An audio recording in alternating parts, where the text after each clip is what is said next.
Bengaluru city police ಕಳ್ಳರನ್ನ ಹಿಡಿಯುವಂತ ಪೊಲೀಸರೇ ಕಳ್ಳರ ಜೊತೆ ಕೈ ಜೋಡಿಸುವಾಗ ಗಾಂಜಾ ಮಾರಾಟ ಮಾಡೋರ್ನ ಹಿಡಿಯುವಂತ ಪೊಲೀಸರೇ ಗಾಂಜಾ ಮಾರಾಟವ್ರ ಜೊತೆ ಕೈ ಜೋಡಿಸುವಾಗ ಅಕ್ರಮ ಸಂಬಂಧಕ್ಕೆ ಹೆಣ್ಣು ಮಕ್ಕಳ ಲಾಡಿ ಎಳೆಯುವಂತ ಕೆಲಸ ಮಾಡಬಾರದು ಅನ್ನೋಂತ ಪೊಲೀಸರೇ ಲಾಡಿ ಎಳೆಯುವಂತ ಕೆಲಸ ಮಾಡುವಾಗ ಅತ್ಯಾಚಾರಿಗಳನ್ನ ಬಂಧಿಸಬೇಕು, ಮಕ್ಕಳ ಮೇಲೆ ಆಗುವಂತ ಏನು ಪೋಕ್ಸೋ ಪ್ರಕರಣಗಳಿದಾವೆ ಅದಕ್ಕೆ ನ್ಯಾಯ ಕೊಡಿಸಬೇಕು ಅನ್ನುವಂತ ಅಧಿಕಾರಿಗಳೇ ಲಂಚ ಅವತಾರ ಮಾಡಿ ಜಗದೇವಿ ಅನ್ನೋರು ಲಂಚ ತಗೊಂಡಿರುವಾಗ ಅನೇಕ ಪ್ರಕರಣಗಳಲ್ಲಿ ಅನೇಕ ಕ್ರಿಮಿನಲ್ ಪ್ರಕರಣಗಳಲ್ಲಿ ಕೈ ಜೋಡಿಸಿ ನಿಂತಿರುವಂತ ಪೊಲೀಸ್ ಅಧಿಕಾರಿಗಳು ಜೊತೆ ಭ್ರಷ್ಟಾಚಾರ ಹೆಚ್ಚಾಗದ ನಮ್ಮ ರಾಜ್ಯದಲ್ಲಿ, ಅದರಲ್ಲೂ ರಿಯಲ್ ಎಸ್ಟೇಟ್ ಉದ್ಯಮಿಗಳ ಜೊತೆ ಕೈ ಜೋಡಿಸುವಂತದ್ದು, ರಾಜಕಾರಣಿಗಳ ಜೊತೆ ಕೈ ಜೋಡಿಸುವಂತದ್ದು, ಅಮಾಯಕರ ಮೇಲೆ ಸುಳ್ಳು ದೂರು ಕೊಡುವಂತದ್ದು, ನಿಜವಾದ ಅಪರಾಧಿಗಳು ರಾಜಾರೋಷವಾಗಿ ರಾಜ್ಯದಲ್ಲಿ ತಿರುಗಾಡುವಂತ ಕೆಲಸ, ನಿರಪರಾಧಿಗಳು ಜೈಲಲ್ಲಿ ಕೊಳೆಯುವಂತ ಕೆಲಸಕ್ಕೆ ಕೈ ಜೋಡಿಸಿ ಪೊಲೀಸ್ ಇಲಾಖೆಯಲ್ಲಿ ಅನೇಕ ಪೊಲೀಸ್ ಅಧಿಕಾರಿಗಳು ಇತ್ತೀಚೆಗೆ ಸಸ್ಪೆಂಡ್ ಆಗ್ತಾ ಇದ್ದಾರೆ. ಕಾರಣ ಖಾಕಿ ಅನ್ನೋದು ದುರುಪಯೋಗ ಮಾಡ್ತಾ ಇದ್ದಾರೆ.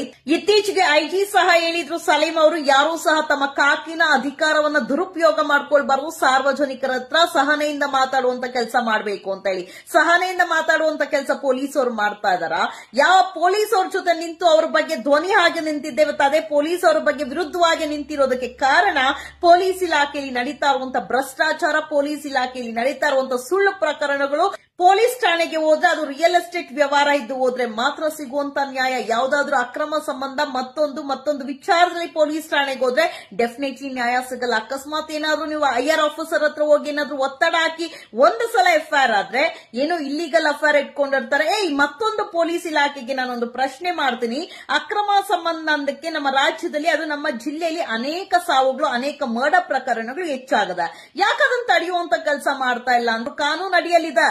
ಹೆಂಡತಿ ಇದ್ದು ಗಂಡ ಇದ್ದು ಮತ್ತೊಂದು ಮದ್ವೆ ಆಗೋದು ತಪ್ಪು ಅಂತ ಯಾಕೆ ಆ ಒಂದು ಸೆಕ್ಷನ್ ಯಾರು ಸಹ ಯೂಸ್ ಮಾಡ್ತಾ ಇಲ್ಲ? ಆ ಒಂದು ಕಾರಣಕ್ಕೆ ಅಂಡ್ ಒಂದು ಸಲ ಒಂದು ವ್ಯಕ್ತಿ ದೂರನ್ನ ಕೊಡಕ್ ಹೋದ್ರೆ ಮತ್ತೆ ಆ ವ್ಯಕ್ತಿ ದೂರ ಕೊಡಕ್ ಹೋದ್ರೆ ಹಳೆ ಮುಖ ಆಗಿರುತ್ತೆ, ಎಂಟರ್ಟೈನ್ ಸಹ ಮಾಡೋದಿಲ್ಲ ಪೊಲೀಸ್ ಅವರು. ಈ ಒಂದು ಪೊಲೀಸ್ ಅವರು ಮಾಡ್ತಾ ಇರುವಂತ ನೆಗ್ಲಿಜೆನ್ಸ್ ಇಂದಾನೆ ರಸ್ತೆಗೂ ಅಕ್ರಮ ಸಂಬಂಧಕ್ಕೆ ಕೊಲೆ ಪ್ರಕರಣಗಳು ಹೆಚ್ಚಾಗ್ತಾ ಇರೋದು. ದೂರ ಕೊಡಕ್ ಬರುವಂತ ಸಮಯದಲ್ಲಿ ಅವ್ರು 1 ಸಲ ಬರ್ತಾರೋ, 10 ಸಲ ಬರ್ತಾರೋ, 20 ಸಲ ಬರ್ತಾರೋ, 50 ಸಲ ಬರ್ತಾರೋ, ಕಂಪ್ಲೇಂಟ್ ದೂರನ್ನ ತಗೊಳ್ಬೇಕು, ಎಫ್ಐಆರ್ ದಾಖಲು ಮಾಡಬೇಕು, ಕಾನೂನು ಕ್ರಮ ಏನ್ ಜರುಗಿಸಬೇಕೋ ಜರುಗಿಸಬೇಕು. ಪೊಲೀಸ್ ಠಾಣೆಗಳಿಗೆ ಯಾಕೆ ಸಾರ್ವಜನಿಕರು ಹೋಗೋದಿಲ್ಲ ಅಂದ್ರೆ ನಿಮ್ಮನ್ನ ಕಂಡ್ರೆ ಭಯ ಅಲ್ಲ, ನಿಮ್ಮ ಮೇಲೆ ಹೋಗಿರುವಂತ ನಂಬಿಕೆ. ಯಾಕಂದ್ರೆ ಇತ್ತೀಚೆಗೆ ಪೊಲೀಸ್ ಅಧಿಕಾರಿಗಳೇ ಸಸ್ಪೆಂಡ್ ಆಗುವಂತ ಸಂಖ್ಯೆ ಹೆಚ್ಚಾಗಿದ್ದಾರೆ. ಕಾರಣ ಖಾಕಿ ಅನ್ನೋದು ದುರುಪಯೋಗ ಮಾಡ್ಕೊಂಡು ಮಾಡಬಾರ್ದು ಕೆಲಸ ಮಾಡ್ಕೊಂಡು ಮಾಡಬಾರ್ದು ಇಲ್ಲಿಗಲ್ ಆಕ್ಟಿವಿಟೀಸ್ ಅಲ್ಲಿ ಕೈ ಇಟ್ಕೊಂಡು ನ್ಯಾಯ ಕೊಡಿಸಬೇಕಾಗಿರುವಂತ ಪೊಲೀಸರೇ, ರಕ್ಷಣೆ ಕೊಡಬೇಕಾಗಿರುವಂತ ಪೊಲೀಸರೇ ಲಾಡಿ ಎಳೆಯುವಂತ ಕೆಲಸ, ಪೋಕ್ಸೋ ಕೇಸಲ್ಲಿ ಲಂಚ ತಗೊಳ್ಳುವಂತ ಕೆಲಸ, ಇಂಥದಕ್ಕೆ ಕೈ ಜೋಡಿಸಿರುವಂತ ಪೊಲೀಸರು ಇರುವಾಗ ಸಾರ್ವಜನಿಕರು ನಿಮ್ಗೆ ತಿರುಗಿ ಬೀಳದೆ ಇನ್ನೇನ್ ಮಾಡ್ತಾರ? ನಿಮ್ಮ ಮೇಲೆ ನಂಬಿಕೆ ಇರುತ್ತಾ? ಪೊಲೀಸ್ ಠಾಣೆಗೆ ಬಂದ್ರೆ ಡೆಫಿನೆಟ್ಲಿ ಇವತ್ತಿಗೂ ಇನ್ಫ್ಲೂಯೆನ್ಸ್ ಇರಬೇಕು, ಹಣ ಇರಬೇಕು, ಇಲ್ಲ ಯಾರ್ದಾದ್ರೂ ಒಬ್ಬರು ಒತ್ತಡ ಇದ್ರೆ ಮಾತ್ರ ಮಾಡ್ತಾರೆ ಹೊರತು ಡೈರೆಕ್ಟ್ ಆಗಿ ಹೋಗಿ ಯಾರಾದ್ರೂ ಪೊಲೀಸ್ ಠಾಣೆಗೆ ದೂರನ್ನ ಕೊಟ್ರೆ ಯಾವೊಬ್ಬ ಅಧಿಕಾರಿ ಸಹ ತಗೊಳ್ಳೋದಿಲ್ಲ. ಜನಸ್ನೇಹಿ ಪೊಲೀಸ್ ಅನ್ನೋದು ಮಾತ್ರ ಯಾವನು ಸಹ ಜನಸ್ನೇಹಿ ಪೊಲೀಸ್ ಅಲ್ಲ. ಪೊಲೀಸ್ ಠಾಣೆಗಳಲ್ಲೂ ರೌಡಿಸಂ ಮಾಡ್ತಾರೆ. ಪೊಲೀಸ್ ಠಾಣೆಗಳಲ್ಲಿ ವಿಡಿಯೋ ಮಾಡಬಾರ್ದು ಅನ್ನೋಂಥದ್ದು ಕಾನೂನಲ್ಲೇ ಇಲ್ಲ. ಯಾರು ಹೇಳಿದ್ ವಿಡಿಯೋ ಮಾಡಬಾರ್ದು ಅನ್ನೋದಿದೆ. ಆದ್ರೆ ಪೊಲೀಸ್ ಠಾಣೆಯಲ್ಲಿ ಪೊಲೀಸರು ಫಸ್ಟ್ ಫೋನ್ ತೆಗೆದಿಟ್ಕೊಂಡ್ಬಿಟ್ಟಿರ್ತಾರೆ. ಇತ್ತೀಚೆಗೆ ಪೊಲೀಸರು ಫಸ್ಟ್ ಮಾನವೀಯತೆಯಿಂದ ಜನರಿಗೆ ಸ್ಪಂದನೆ ಮಾಡುವಂತದ್ದು ಕಲೀರಿ. ನಿಮ್ಮ ಮೇಲೆ ಇರುವಂತ ರೆಸ್ಪೆಕ್ಟ್ ಕೂಡ ಹೋಗ್ತಾ ಇದೆ. ಕಾಕಿಗೆ ಒಂದು ಗೌರವ ಇತ್ತು. ನಾನೇ ಒನ್ಸ್ ಅಪಾನ್ ಎ ಟೈಮ್ ಕಾಕಿ ಬಗ್ಗೆ ಪ್ರೌಡ್ ಆಗಿ ಮಾತಾಡ್ತಾ ಇದ್ದೆ. ಇವತ್ತು ಕಾಕಿ ಬಗ್ಗೆ ಇಷ್ಟು ಕೀಳ ಮಟ್ಟದಲ್ಲಿ ಮಾತಾಡ್ತಾ ಇದೀನಿ ಅಂದ್ರೆ ಕಾರಣ ನಿಮ್ಮ ಇಲ್ಲಿಗಲ್ ಆಕ್ಟಿವಿಟೀಸ್, ನಿಮ್ಮ ಇಲ್ಲಿಗಲ್ ಅಫೇರ್ಸ್, ನಿಮ್ಮ ಇಲ್ಲಿಗಲ್ ಮಾಡ್ತಾ ಇರುವಂತ ದುಡ್ಡು, ನೀವು ಭ್ರಷ್ಟರ ಜೊತೆ ಕೈ ಜೋಡಿಸ್ತಾ ಇರುವಂತದ್ದು, ರಿಯಲ್ ಎಸ್ಟೇಟ್ ಉದ್ಯಮಿಗಳ ಜೊತೆ ಕೈ ಜೋಡಿಸ್ತಾ ಇರುವಂತದ್ದು, ಹೆಣ್ಣು ಮಕ್ಕಳಿಗೆ ನ್ಯಾಯ ಕೊಡಿಸೋದು ಬಿಟ್ಟು ಬೇರೆ ಹೆಣ್ಣು ಮಕ್ಕಳ ಲಾಡಿ ಹಿಡಿದು ನೀವೇ ಸಸ್ಪೆಂಡ್ ಆಗುವಂತ ಕೆಲಸಕ್ಕೆ, ಗಾಂಜಾ ಮಾರಾಟ ಅವ್ರ ಜೊತೆ ಕೈ ಜೋಡಿಸ್ಕೊಂಡು ನೀವೇ ಸಮಾಜವನ್ನ ಹಾಳು ಮಾಡ್ತಾ ಇರುವಂತ ಕೆಲಸಕ್ಕೆ ಕೈ ಇಟ್ಟಿರುವಾಗ ಇನ್ನ ನಿಮಗೆ ಗೌರವ ಎಲ್ಲಿಂದ ಸಿಗುತ್ತೆ? ಯಾವತ್ತು ಪೊಲೀಸರು ಹೊಸ ದೂರನ್ನ ಕೇಳ್ತಾರೆ. ಹೊಸ ದೂರ ಬೇಕು ಅವ್ರಿಗೆ, ಫ್ರೆಶ್ ಕಂಪ್ಲೇಂಟ್. ಹಣ ಯಾವ್ದ್ರಲ್ಲಾದ್ರೂ ಬರುತ್ತಾ? ಇನ್ಫ್ಲೂಯೆನ್ಸ್ ಯಾರಿಂದಾದ್ರೂ ಅದ್ರಲ್ಲೂ ರಿಯಲ್ ಎಸ್ಟೇಟ್, ಸಿವಿಲ್ ಮ್ಯಾಟರ್ ಅಂದ್ರೆ ಪೊಲೀಸರು ಬಾಯಿ ಬಿಟ್ಕೊಂಡ್ ಕೂತಿರ್ತಾರೆ. ಯಾಕೆ ನೀವು ಲಕ್ಷ ಕೊಟ್ಟು ಟ್ರಾನ್ಸ್ಫರ್ ಆಗ್ತೀರಾ ಸ್ಟೇಷನ್ಸ್ಗೆ? ಕೊಟ್ಟಿರುವಂತ ಜಾಗದಲ್ಲಿ ಡ್ಯೂಟಿ ಮಾಡಿ. ಯಾಕೆ ನೀವು ಅಷ್ಟು ಲಕ್ಷ ಕೊಟ್ಟಿ ಹೋಗ್ತೀರಾ? ನಿಮಗ್ ಬರುವಂತ ಸಂಬಳದಲ್ಲಿ ಹೆಂಡತಿ ಮಕ್ಕಳನ್ನ ಸಾಕ್ಬೋದು. ಇನ್ ಲಂಚ ಕೊಟ್ಟಿ ಹೋಗಿ ಜನರ ಹತ್ರ ಕಿತ್ತು ತಿಂದು ಮತ್ತೊಂದು ಸ್ಟೇಷನ್ಗೆ ಹೋಗಿ ಮತ್ತೆ ಜನರ ಹತ್ರ ಕಿತ್ತೋದು, ನಿಮ್ಮ ಟ್ರಾನ್ಸ್ಫರ್ಗೆ ಹಾಕೋದು, ಮತ್ತೆ ಬೇರೆ ಒಂದು ಸ್ಟೇಷನ್ಗೆ ಹಾಕೋದು, ಕಿತ್ತು ತಿನ್ನೋದು ಜನರ ಹತ್ರ ಸುಲಿಗೆ ಮಾಡಿ ಅದನ್ನ ಎತ್ತಿ ಪೊಲೀಸ್ ಟ್ರಾನ್ಸ್ಫರ್ಸ್ಗೆ ಹಾಕೊಳ್ತೀರಾ. ಮತ್ತೆ ಅಲ್ಲಿ ಟ್ರಾನ್ಸ್ಫರ್ ಆದ್ಮೇಲೆ ಅಲ್ಲೊಂದಷ್ಟು ಕೀಳ್ತೀರಾ, ಮತ್ತೊಂದು ಸ್ಟೇಷನ್ಗೆ ಹಾಕೊಳ್ತೀರಾ. ಈ ಒಂದು ಕಿತ್ತಿ ತಿನ್ನುವಂತ ಬದುಕು ಬಾಳು ಬೇಕಾ?